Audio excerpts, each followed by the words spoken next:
सौभाग्य की बात है, मुझे कई अलग अलग देशों में बिहारी डायस्पोरा से इंटरैक्ट करने का मुझे सौभाग्य मिला और उसमें से कई चेहरे आज मैं यहाँ पर देख ही रहा हूँ। आप सबका मैं धन्यवाद भी करता हूँ कि आप लोग अपने अपने देशों से यहाँ पर आए इस सोच को आगे बढ़ाने के लिए। पर जब मैं वहाँ पर आया और जब बिहारी डायस्पोरा से भी मैं इंटरैक्ट कर रहा था, उस वक्त मैंने यही बात कही थी कि जब आप लोग कहते हैं तो उसका महत्व कुछ और होता है।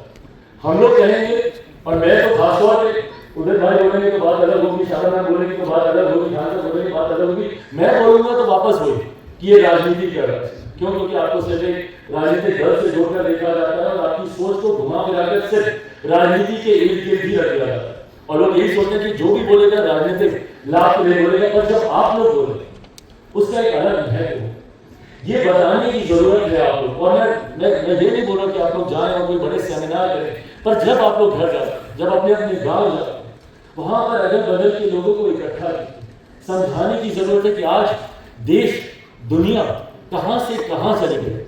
आज 21वीं सदी में हम लोग चांद पर पहुंचने की बात करते हैं। हम लोग अपनी यात्राओं के दौरान मिलते थे तो इस बात को कहते थे कि हम कुछ करना चाहते हैं अपने प्रदेश के। यहाँ आए, नाम कमाया, बहुत कुछ किया, दौलत शोहरत सब कमाया, और ये दौलत शोहरत किस काम की? अगर मैं अपने जिस गांव में मेरा जन्म हुआ, जहाँ पे मेरे माँ बाप संभवतः आज भी हैं या परिवार के लोग आज भी रहते हैं, अगर मैं उनके लिए ही कुछ नहीं कर पा, ऐसे में भी तो वो माध्यम बनना चाहता है। हम लोग चाहते हैं कि ऐसे लोग इंटरनेशनली जो बाहर में रहे, ऐसे बिहारी डायस्पोरा के लोग जो अपने प्रदेश के लिए कुछ करना चाहते हैं, उनके लिए हम लोग ये मंच लेकर आए और हम लोग चाहते हैं कि एक मंच पर सब आए और हर तरीके की बंदिशों को, बाधाओं को हटा दें। मुझे तकलीफ अपने प्रदेश से बस इस बात की रहती है कि हम लोग जात पात धर्म मजहब में बहुत ज्यादा उलझ जाते हैं, पर वो बिहारी जब बिहार से बाहर निकल जाता है तो सारी बंदिशें टूट जाती हैं। जब बिहारी कोई दूसरे प्रदेश में होता है या दूसरे देश में होता है तो उससे बिहारी होता है, ना वो अगड़ा होता है, ना वो पिछड़ा होता है, ना वो दलित होता है, ना वो हिंदू होता है, ना वो मुसलमान होता है, उससे बिहारी होता है। और एक बिहारी होने के नाते ही वो जितनी तकलीफों का सामना करता है, वो अगड़ा बिहारी हो, पिछड़ा बिहारी हो, सबको एक जैसी तकलीफों का सामना करना पड़ता है और उससे वो जूझ कर आगे निकलता है। ऐसे में मैं चाहता हूँ कि इन तमाम बंदिशों से निकल हम लोग एक ऐसे मंच पर और एक ऐसे मंच पर एक दूसरे का हाथ थाम।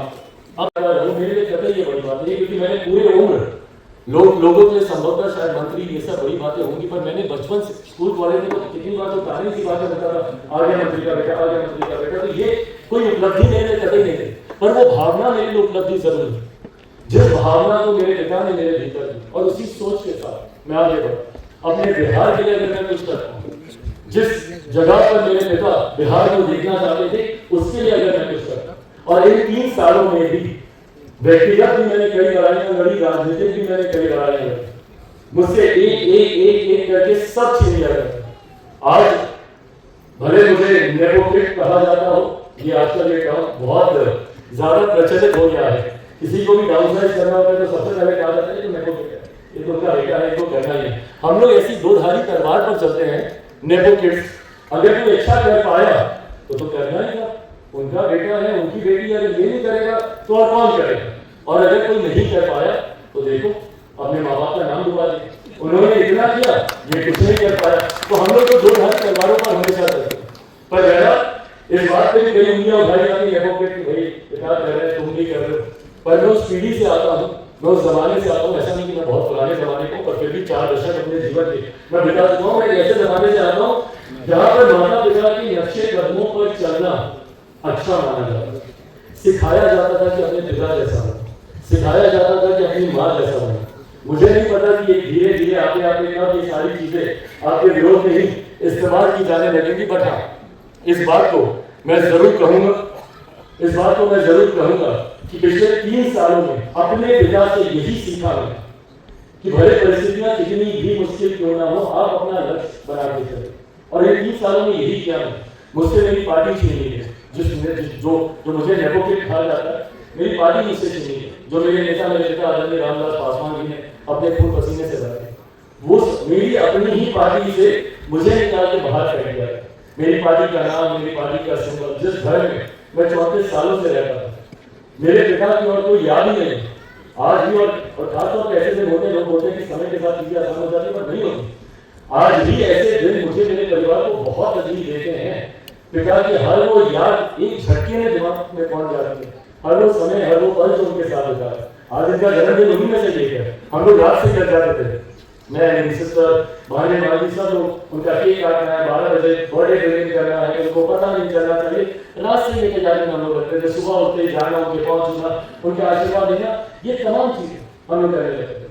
पर आज के दिन बिना उनके इस दिन को इस बात की होती है कि जिस भी विभाग में होते, जिस भी मंत्रालय की जिम्मेदारी उनको मिली, उन्होंने फ्यूचरिस्टिक सोच रखकर आज जितने लोग यहाँ पे मोबाइल कैमरा लेकर घूम रहे, मुझे डर इस बात का होता है कि उनको कम्युनिकेशन मिनिस्ट्री की जिम्मेदारी ऐसे समय पर मिली जहाँ पे किसी गांव में अगर एक मोबाइल, एक लैंडलाइन लग जाती थी, वो बहुत बड़ी बात होती थी। गांव में उस वक्त फोन तक नहीं होते थे, उस वक्त उनको इस विभाग की जिम्मेदारी दी और उन्हीं के रहते उन्होंने ना सिर्फ बीएसएनएल की शुरुआत की, ना सिर्फ उन्होंने WLL की शुरुआत की, बल्कि घर घर मोबाइल फोन आज जो हम लोग हाथ में देख रहे हैं, ये सोच हमारे नेता मेरे पिता आदरणीय रामविलास पासवान जी।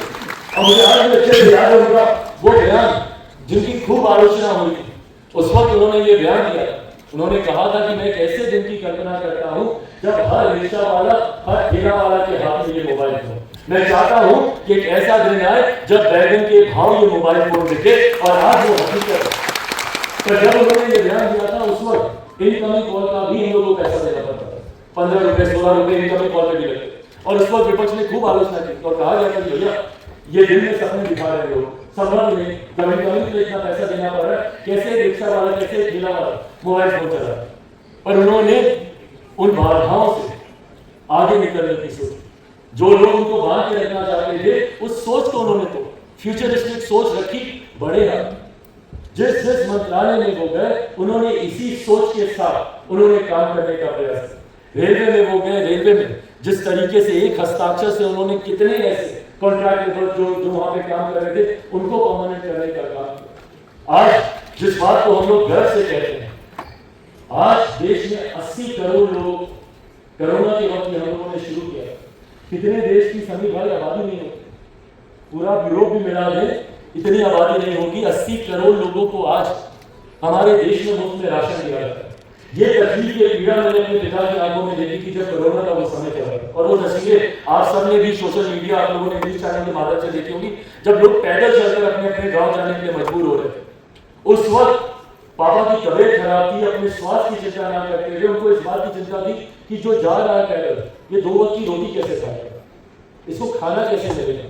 जो रोज कमाता है, रोज खाता है, केले वाला जो रोज दुकान लगाता है, रोज जो पैसा हाथ में आता है, रात में उसी पैसे से संभवतः उसका चूल्हा जलता होगा, वो खाएगा कैसे। ये बात उन्हें परेशान कर रही है। उन्होंने दिन रात इस योजना के काम किया। ये योजना भले से कोरोना के वक्त चली, पर इस योजना का इतना प्रभाव, इस योजना ने देश को इतनी मजबूती देने का काम किया कि आज इस योजना का एक बड़ा योगदान है। देश में 25 करोड़ लोग आज गरीबी रेखा से बाहर निकले हैं, उसमें इस योजना का एक बहुत बड़ा योगदान है। इस योजना ने लोगों को आर्थिक ताकत इतनी देने का काम किया। जो पैसा रोज इन्हीं सब चीजों में जाता था, वो पैसा वो लोग जोड़ने लगे, अपने जीवन के हालातों को बेहतर करने लगे।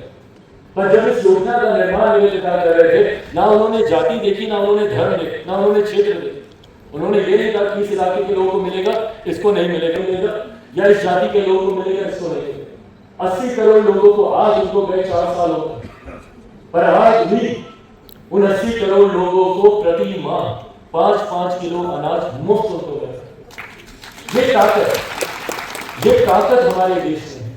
और ये वो उदाहरण है जो मैंने अपनी भाषण की शुरुआत में जब मैंने कहा कि अगर आपके अंदर वो जिद हो, वो जज्बा हो, तो कोई भी चीज असंभव नहीं।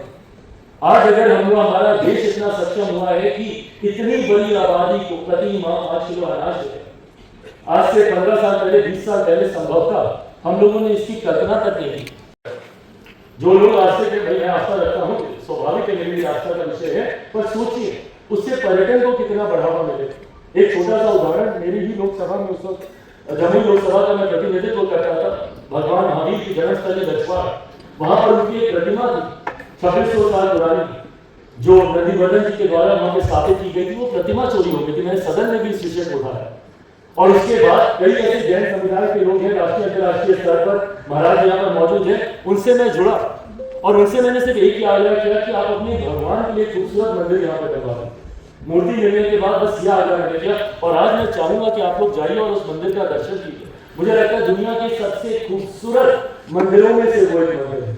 और उस मंदिर के बनने के बाद वहाँ पे 108 बेड का अस्पताल वहाँ पर आ गए, वहाँ पे छोटे छोटे शैक्षिक संस्थान खुलने लगे, एमएनसी आने लगे, रिजॉर्ट और विकसित होने लगे। तो रिलीजियस टूरिज्म को लेकर अनंत संभावना है। कैसे हम लोग अपने राज्य में राजस्व को बढ़ाएं। आज मैं मेरे प्रधानमंत्री जी का धन्यवाद करूंगा, बिहार और बिहारी पहुंच के माध्यम से मैंने फूड प्रोसेसिंग का हमेशा जिक्र किया। आज प्रधानमंत्री जी ने भी मुझे केंद्र सरकार में उसी विभाग की जिम्मेदारी दी। मैंने हमेशा कहा कि भैया मैं जिस लोकसभा से आता हूँ, हाजीपुर का केला वो डाउन साउथ जाता है, केले के चिप्स बनता है, इतना महंगा बिकने लगता है। और अगर ये प्रोसेसिंग यूनिट वहीं पर लग जाए, वहीं पे उसकी प्रोसेसिंग होने लग जाए, पैकेजिंग होने लग जाए, उसको मार्केटिंग अगर हम लोग उसकी करने लग जाए, केले के चिप्स हो या आपका मुजफ्फरपुर की आपकी लीची हो, आपका भागलपुर का आम हो, मखाना आज राष्ट्रीय नहीं अंतर्राष्ट्रीय स्तर पर आज उसकी डिमांड है, उसकी मांग है। उसके प्रोसेसिंग यूनिट्स अगर हम लोग के राज्य में लगने लग जाए तो अपने यहाँ उस राज्य का राजस्व बढ़ने लग जाएगा, किसानों के हाथ में ज्यादा आमदनी आने लग जाएगी। तो ये तमाम ऐसे विषय हैं वीडियो के माध्यम से अलग अलग मंचों पे मैंने विस्तार से चर्चा की है। बरसात का महीना है, आधा बिहार फिर बाढ़ में डूबेगा, आधा फिर सुखाने रहेगा। नदियों को जोड़ने की योजना पर हम लोग को लगने की जरूरत है। इंटरलिंकिंग ऑफ द रिवर्स, ऐसे इलाकों से पानी को डाइवर्ट करके उन क्षेत्रों में लेकर जाने की जरूरत है जो सुखाड़ से प्रभावित होते हैं। ये तमाम ऐसे विषय हैं जिसको वीडियो के माध्यम से, जिस इनिशिएटिव को मैं लेना चाहता हूँ, मैं हाथ पे हाथ धरे सरकारें करेंगी, मैं उस इंतजार में नहीं रहना चाहता। और इसके लिए मैं आप सबके साथ की उम्मीद रखता हूँ, आप सबके मार्गदर्शन की अपेक्षा रखता हूँ। आप सबका अपना अपना अनुभव है, अलग अलग देशों में, अलग अलग राज्यों में रहकर उस मार्गदर्शन की मैं उम्मीद रखता हूँ। और ये उम्मीद रखता हूँ कि हम सब एक साथ एक मंच पर आए, बिहारी अस्मिता पे हम लोग गर्व करें और उस बिहार के निर्माण में अपना योगदान दें, जिस न्यू बिहार को लेकर हम सब गौरवान्वित महसूस करें, जिसको लेकर हम लोग आगे बढ़ना चाहते हैं।